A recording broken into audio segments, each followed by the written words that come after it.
Now, how can you lower the stress that's in your system? So maybe we can create more space, maybe for more training or just for more quality life. Maybe we're engaging with family. We feel like we might be in a little tough, a little hard to deal with, a little snippy. Feel like I might have described myself there for once or twice in the last week. What we can do to reduce some of the other areas, one is get good sleep. By increasing the sleep, we're actually able to recover better. That's a huge practice. There's a lot of great tips on what we can do to make that better.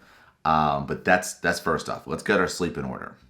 Number two, we have to have rest days. Like, I don't understand, Jimmy. You just said, I want to train more, and now you're asking for a day off. Yes. Our bodies need a relief from the full intensity of the stress. And we have to allow ourselves to come down in order for us to push back up and raise that bar. So, sleep, greater rest day. Now, if we have other aspects in our life where maybe we think about it, and for me and my athletes, we write down 5 things that we can control and 5 things that we can't control.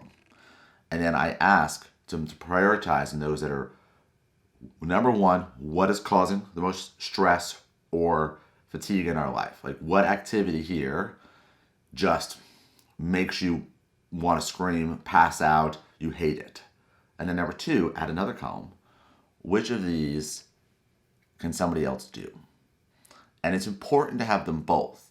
Now, clearly, you see the net result is that when you look across that line, you find the ones that you can push to somebody else, whether you're outsourcing it, whatever it is, that matches to the higher stress. And we try to chip off the higher ones that we can. For me, my top one on that list was shopping. I just don't like it.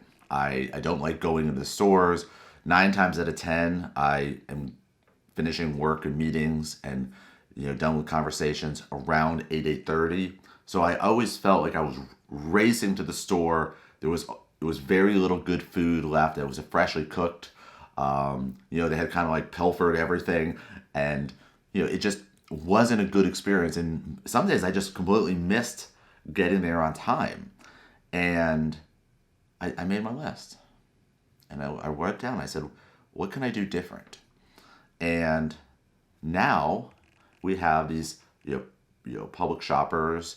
We have Amazon Prime with Whole Foods, right? They deliver food to you in person, and I take advantage of that. I go to the store occasionally, usually for a couple choice things, maybe a couple fresh fruits and vegetables that I'm interested in, or just want to say hi to the team there and maybe grab something small and nice.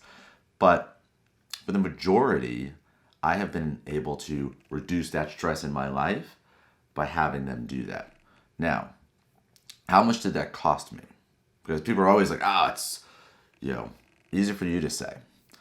For me to have Amazon Prime deliver groceries to my house, it's roughly $5. That's how much it costs for me to remove something that was costing me 20 to 30 minutes a day and a lot of stress. And now I get good food. I can pre-plan all my meals all week. I can pick out everything that I want. I can submit it. If they don't have something, they let me know and I can change it. And it's for $5. I'm already paying for Amazon Prime. And that has helped me tremendously. Now, that's with Whole Foods. There's so many others that do this.